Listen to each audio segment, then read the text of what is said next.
Serigala Setan.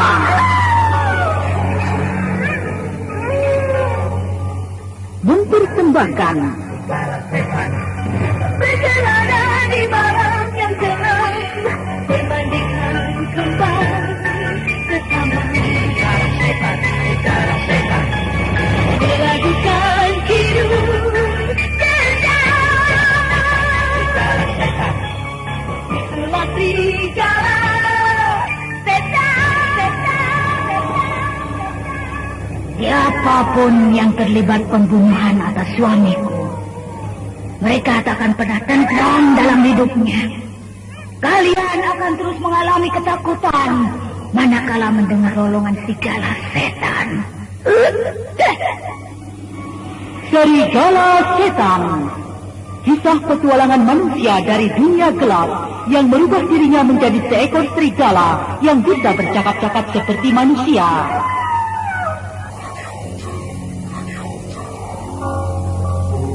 Serigala Setan. Naskah karya Herr Astra Jingga. Ilustrasi musik Frans Harius. Teknik dan montase DJ Arifin. Sutradara Dian Pertiwi. Kali ini menampilkan episode Melacak Jejak.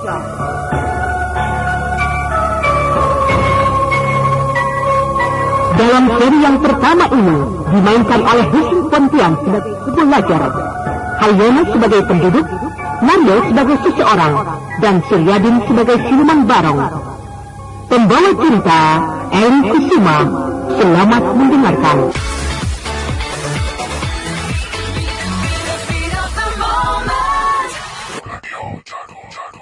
Nandani benar-benar hanyut dalam bayangan suaminya dan putranya, sehingga kehadiran seorang warga desa pun tidak diketahui.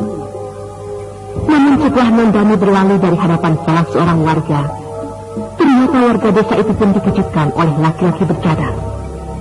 Warga desa itu memberi beberapa tindak dan menyapa orang yang bercadar tersebut.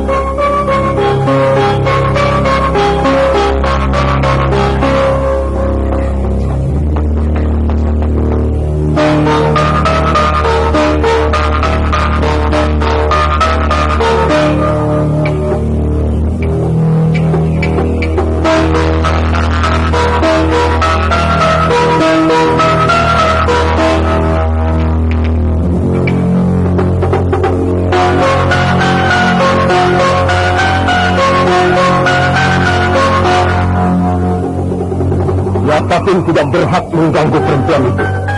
Hei, kau orang mana? Dan mempunyai maksud apa kau selalu membuntuti perempuan asing itu? Kau tidak perlu tahu siapa aku dan apa tujuanku. Di sana, justru aku memberikan keberadaan. Mengapa kau mengenakan kain penutup mulut di saat senja seperti ini? Hei, kau belum menjawab pertanyaanku. Tetapi kau sudah berani bertanya kepadaku. Rupanya kau belum tahu siapa aku. Siapapun dirimu, aku belum mengenalnya. Mengenal kondangmu, aku belum pernah mendengar nama besar di sekitar gunung itu. Dasar pedes elek, dasar kampungan. Kukira tidak perlu dipanjang lebarkan. Ingat pesanku, jangan mencoba mengusik, terlebih-lebih melacak perempuan itu. Kalau kau sampai membuntutinya, maka lehermu akan kusintir. Hei, tunggu, tunggu. Orang itu tanpa menceritakan. Apa maksudnya? Aku curiga kepadanya. Mengapa ia menggunakan catat di saat seperti ini? Aku semakin penasaran dengan tawaran tadi. Kembang petang telah berlalu. Malam pun segera tiba. Kebelajar mulai kehilangan jejak tentang pelacakan Nandani.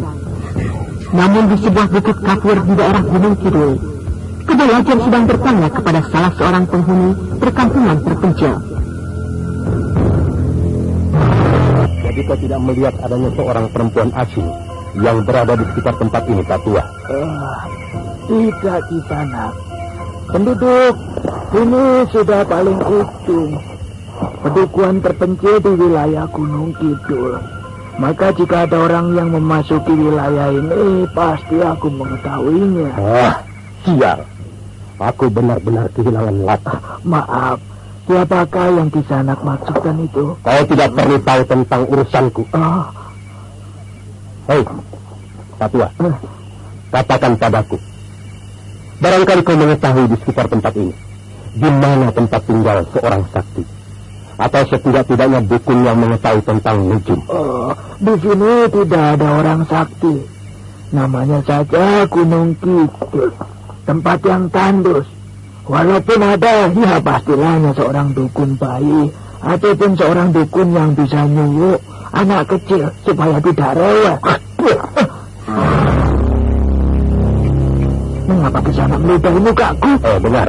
Karena kau memberi jawaban yang tidak ada artinya. Aku tidak butuh jawaban seperti yang kau katakan itu. Kau mengerti? Tetapi apa? Kau tidak terima? Ini kalau kau tidak terima.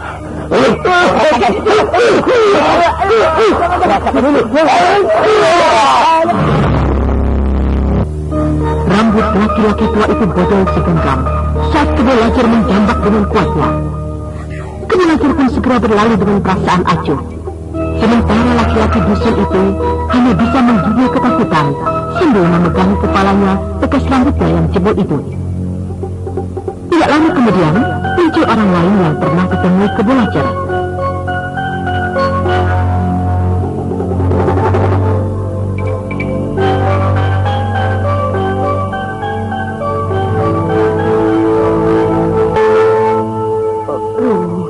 Mengapa orang itu sangat kejam sekali?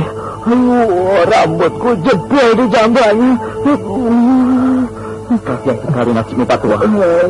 Barangkali Pak Tua mempunyai kesalahan terhadap orang yang menjambak rambut Pak Tua. Tidak, Kisanak. Ia hanya salah paham. Salah paham? Maksud Pak Tua? Ketika orang itu menanyakan orang pintar di sekitar Gunung Kidul.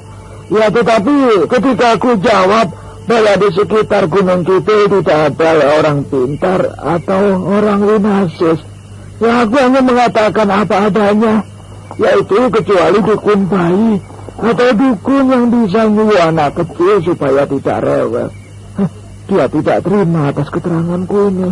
Lalu orang itu menjambak Pak Tua? Iya, benar, Kisanak. Pastilah orang asing yang menutupi sebagian mukanya yang pernah menemui aku tadi. Bersetan. Pak Tua, apakah Pak Tua mengetahui tentang seorang perempuan asing memasuki wilayah ini? Perempuan asing? Orang tadi juga mencari perempuan. Ya, yang barangkali seperti yang kau maksudkan. Lantas? Ya, aku katakan apa adanya. Kalau aku memang tidak tahu tentang perempuan asing itu. Siap. Maaf Kisanak, siapakah sebenarnya perempuan itu? Bukan siapa-siapa. Aku merasa berkepentingan dengannya. Bukan siapa-siapa, tetapi merasa berkepentingan dengannya. Aneh. Siapa perempuan itu? Untuk apa aku ikut memikirkannya? Sedang nasibku sendiri mengalami sial. Rambutku jebol di jambak. Mengapa aku harus ketemu orang gendeng seperti itu?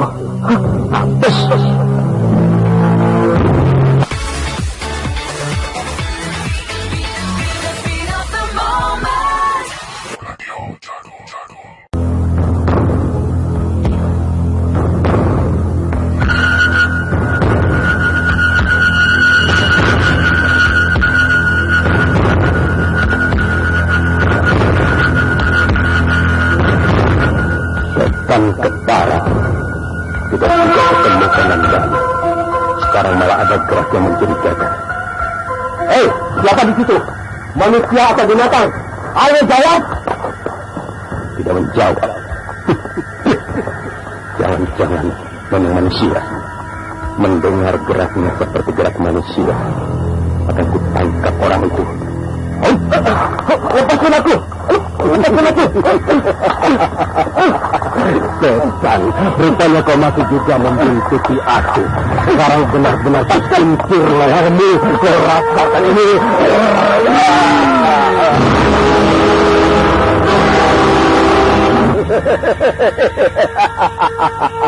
Rupanya kau harus mampus gara-gara nekat membuntuti Nandani.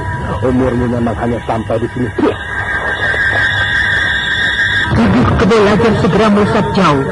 Tidak lama kemudian, Dari arah perrimbunan muncul sosok laki-laki bertubuh pendek, berambut keriting dan gimbal. Bahkan laki-laki itu pantas sebagai cebol. Rupanya ia manusia siluman penguasa Gunung Kidul. Kurang ajar, membantai manusia seenak perutnya. Pastilah pembunuhnya bukan sembarangan orang. Membuat kotor tempat wilayahku saja.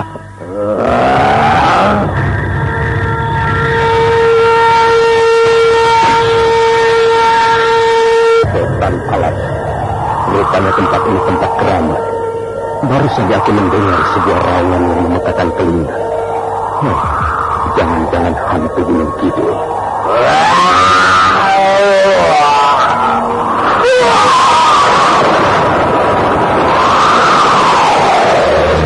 Kedua lajar terlempar dengan kuatnya. Tubuhnya roboh bergulingan di atas sebak, menerjang pohon-pohon lunak. Hingga pagi harinya, tubuh kedua lajar penuh bersimbah darah akibat benturan tubuhnya mengenai pohon-pohon, akibat sebuah kekuatan gaib dari penguasa Gunung Kidul.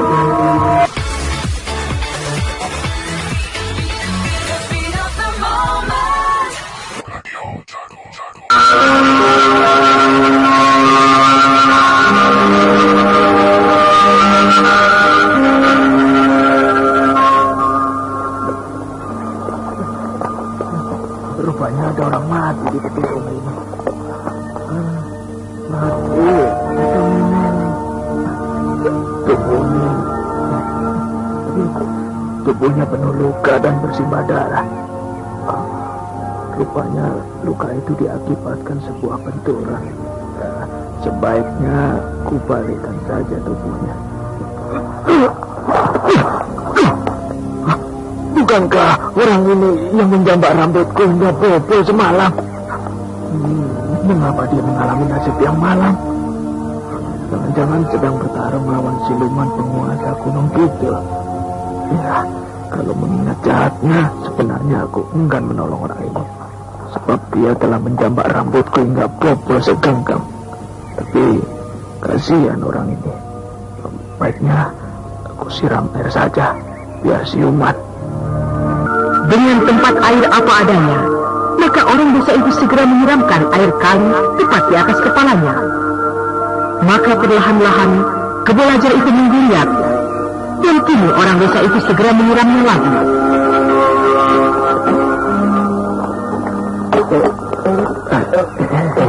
Rupanya sudah siuman. Di sana, ayo bangunlah. Rupanya kau mengalami petaka. Ayo, bangunlah.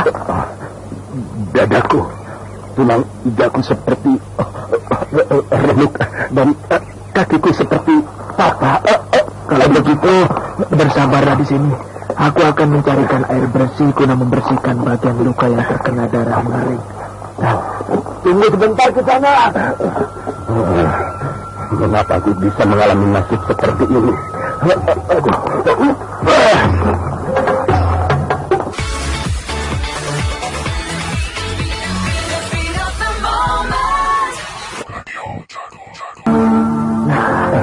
Bagaimana rasanya ke sana?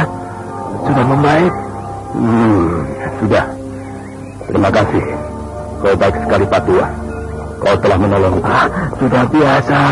Ini tadi kebetulan. Sebenarnya aku ingin mencari kayu, tetapi tiba-tiba saja melihat kesanak terbujur di atas batu. Kukira sudah mati. Ya. Aku belum mati. Aku tidak akan mati. Tidak akan mati? Ya. Sampai itu ada-ada saja. Manusia kok tidak akan mati? Itu apa ada di sana? Itu namanya bukan manusia. Setan. Berani sekali orang ini menyangkal kata-kataku. Seandainya aku tidak seperti ini, sudah aku robek mulutnya. Kisanak, apa yang Kisanak alami sehingga Kisanak mengalami nasib seperti ini? Aku tidak tahu mengapa aku bisa mengalami cedera seperti ini. Tetapi aku seperti dilemparkan oleh kekuatan kasat mata. Dan tubuhku, ya, seperti dibanting dari atas langit. Seperti dibanting dari atas langit? Ya. Apa iya? Iya. Sebentar.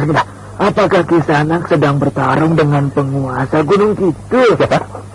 Penguasa Gunung Kidul? Maksud Pak Tua? Sebentar. Pantas saja kalau kau belum mengetahui betapa ganasnya Gunung Kidul. Sekarang Kisanak ini siapa?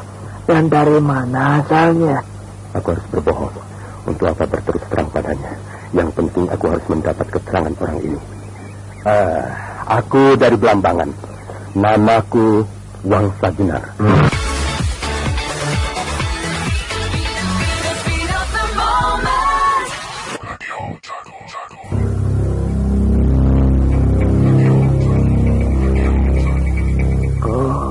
Wangsa Jenar. Iya. Datang dari Belambangan. Wah, sepertinya tempat itu sangat jauh sekali. Baru kali ini aku mendengarkannya Kisanak. Di mana letak Belambangan itu Kisanak? Letak Belambangan itu di ujung timur Pulau Jawa Duta ini. Wah. Sangat jauh sekali kalau begitu. Ya. Dari Belambangan sampai ke Gunung Kidul ini mau mencari... Tidak. Tolong ceritakan tentang penguasa Gunung Kidul yang kau maksudkan tadi, Pak Tua. Aku penasaran sekali. Baiklah. Penguasa Gunung Kidul itu makhluk siluman.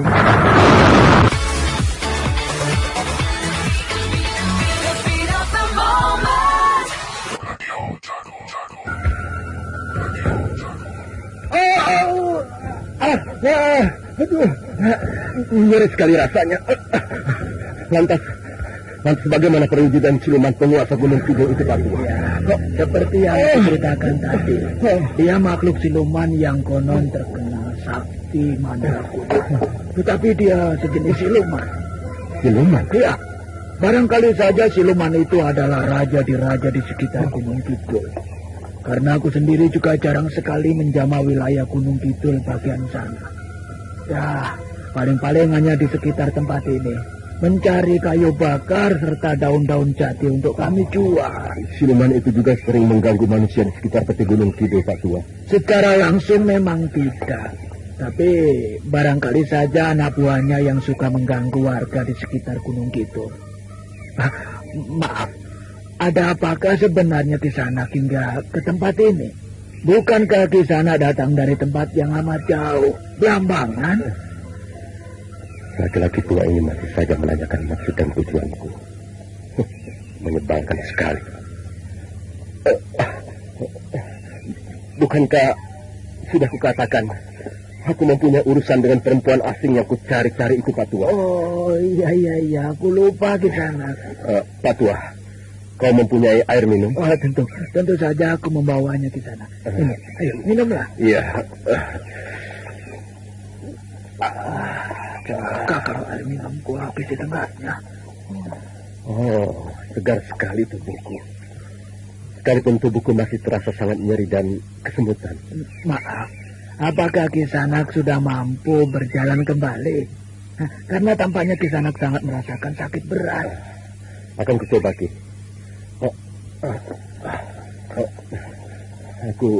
Aku seperti mengalami patah tulang.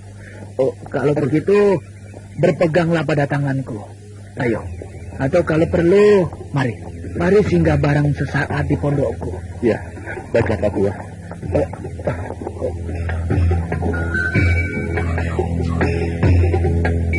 Kedua lajur segera dibantu berjalan oleh salah seorang warga desa Pencil untuk singgah sesaat di pondoknya. Kedua lajur segera berbaring. Sementara itu, pemilik pondok itu segera menemui istrinya di ruangan dapur.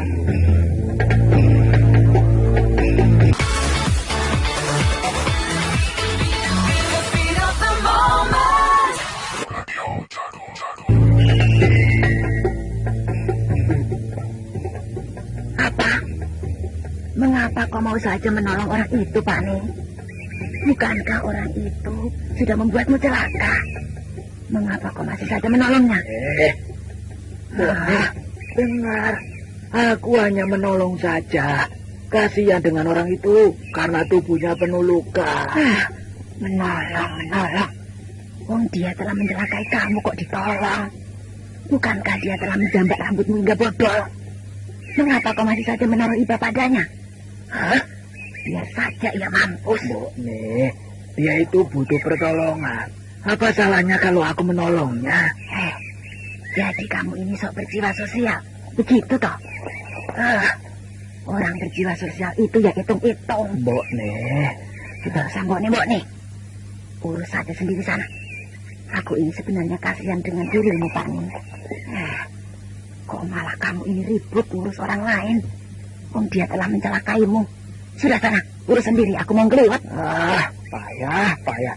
Mungsu sama kamu, Mbok nih, payah. Bagaimana keadaan Kisanak sekarang? Iya, sudah membaik. Rupanya kau baru saja bertengkar dengan istrimu, Pak Tua. Biasa, istriku memang begitu. Biarpun sudah tua, perempuan itu memang cerewet sekali. Maklum, barangkali simboknya ketika mengandung ngidam burung pencak. Bisa saja, Pak Tua, ada saja. Pak Tua, kita bicarakan lagi tentang penguasa Gunung Kidul itu. Lebih baik Kisanak Wangsa Jenar tidur saja. Nanti malam aku bercerita panjang lebar mengenai Raja Siluman Gunung Kidul itu. Tapi aku penasaran sekali tentang cerita Raja Siluman Gunung Kidul itu, Pak Tua. Bentar, maaf. Barangkali luka yang Kisanak alami ini ada hubungannya dengan Siluman Gunung Kidul itu. Entahlah. Barangkali ada benarnya bahwa makhluk yang melemparkan aku itu adalah Raja Siluman seperti yang kau maksudkan itu. Karena makhluk itu dengan mudahnya mengangkat tubuhku, lalu tubuhku dilemparkan ke tempat yang sangat jauh. Wah, mungkin benar Kisanak. Siapa tahu yang mencelakai Kisanak itu ya memang siluman itu. Nah, untuk itulah Pak Tua, aku minta keterangan kepadamu, Pak Tua. Wah, secara rinci aku sendiri kurang begitu paham mengenai hantu penguasa Gunung Kidul itu. Tetapi yang ku dengar hanya samar-samar, yaitu pun juga dari kabar orang lain. Bukankah kau tahu secara pasti penunggu atau penguasa Gunung Kidul itu, Pak Tua? Pak Nih, lebih baik kau segera mencari kayu bakar. Jangan mengurusi orang lain. Cepat. Nah, itu istriku sudah mulai keluar-keluar lagi. Ya, begitulah istriku itu. Pak Nih, cepat. Segera mencari kayu atau mencari daun jati, lalu dijual ke pasar. Sebentar ya.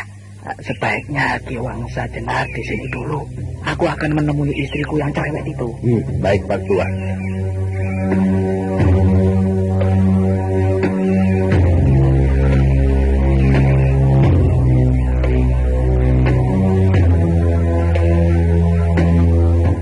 Wah, cerewet sekali perempuan itu.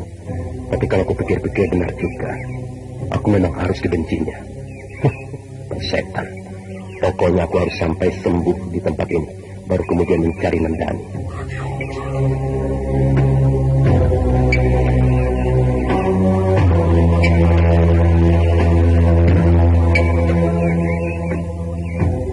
Kebenajar masih berbaring di ambang, di pondok salah seorang warga desa Pencil. Sementara itu, Nandani terjebak dalam perjalanan di wilayah Gunung Kidul.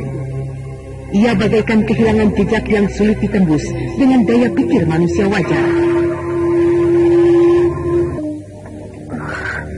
Benar-benar aneh yang kurasakan.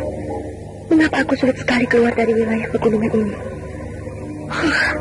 Jangan-jangan aku terperangkap oleh kekuatan kasat mata.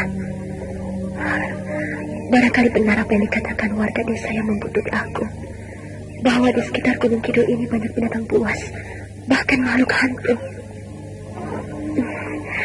Benar, di pohon gerumbul itu banyak sekali binatang buas, sebangsa macan, kera, dan ular.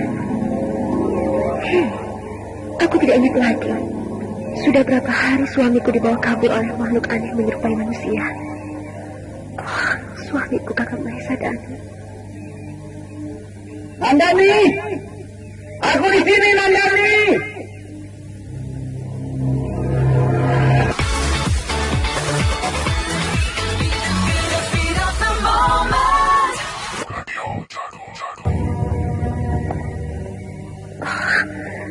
Benarkah aku mendengar Kakang Mahesa Danu memanggilku? Kakang! Kakang Mahesa Danu! Nandani! Aku di sini! Jemputlah aku! Aku di sini! Aku di kayangan! Jemputlah aku, Nandani! Mengapa Mengapa ia berkata kalau dirinya ada di kayangan? Ini benar-benar aneh. Jangan-jangan perempuan yang membawa Kakang Mahesa Danu adalah sejenis Dewi Kayangan. Jangan-jangan semacam Dewi Kala. Berjalanlah terus ke arah timur, Nandani. Berjalanlah terus. Kau akan menemukan jalan setapak. Baru setelah menemui pohon gerda, disitulah kau bisa memasuki pintu kayangan. Lakukanlah, Nandani. Lakukanlah. Datang! Suamiku! Datang Mahesa Danu! Aku cukup lama berjalan, tapi belum ketemukan juga tempat yang dikatakan oleh suamiku. Jangan-jangan aku telah diperdaya oleh kekuatan jahat yang ada di sekitar gunung ini. Benarkah aku melihat perempuan di sebuah gapura sana? Seperti gapura, tetapi mengapa di bawah sebuah gunung? Sebaiknya aku dekati saja. Persetan dengan perempuan itu. Tidak peduli mereka sejenis hantu. Keberanian Nandani semakin besar untuk mendekati dua perempuan yang diduga sejenis hantu. Namun setelah Nandani berhasil mendekati tempat itu, Nandani mencium sesuatu yang tidak lumrah. Aku mencium bau harum, tetapi bau harum ini terasa aneh. Jangan-jangan ini adalah minyak yang dikenakan dua perempuan itu. Aku harus hati-hati. Jangan-jangan inilah yang dinamakan Periwangi. Di sana, ada perlu apa kau kemari? Dengar, jangan mencoba mengotori tempat wilayah kami. Katakan apa maksudmu datang ke tempat ini, perempuan? Maaf, aku tersesat jalan. Aku kehilangan jejak. Kehilangan jejak? Jadi kau akan mencari siapa? Aku mencari suamiku. Aku benar-benar mendengar suaranya. Katanya ia berada di kayangan. Siapa nama suamimu? Mahesa Danu. Mahesa Danu? Benar. Barangkali kalian mengetahui. Tunggu. Siapa namamu? Nandani. Nandani. Manis sekali nama itu. Ketahuilah, aku adalah sepasang periwangi kembar penjaga gapura kayangan. Ketahuilah pula olehmu, suamimu benar berada di kayangan. Tetapi hati-hatilah, jalannya sangat ringkil sekali. Kayangan.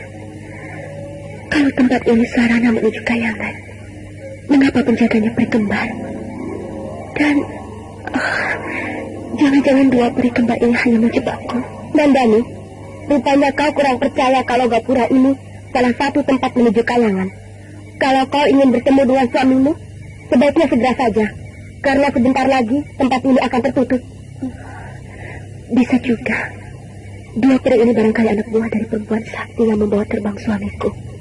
Perempuan bermata tiga. Nandani, kuharap cepatlah berlalu, atau kau lebih baik kembali. Baiklah, aku akan mencoba memasuki gapura yang kau jaga.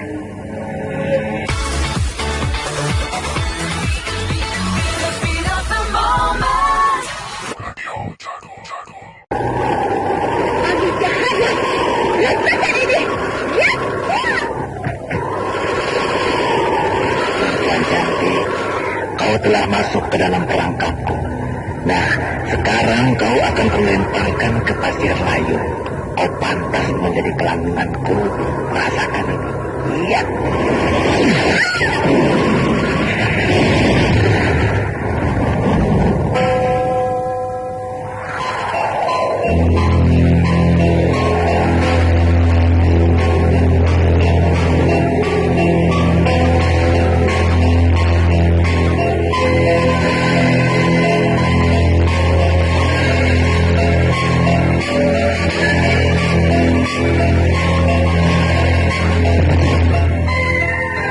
Nandani terhampas terkena pukulan jarak jauh. Kini tubuhnya telah tersungkur di suatu tempat yang teramat asing bagi Nandani. Nah, saudara pendengar, untuk mengetahui lanjutan kisah ini, ikutilah serial Sandiwara Radio Serigala Setan pada seri berikutnya di radio kesayangan Anda. Sampai jumpa.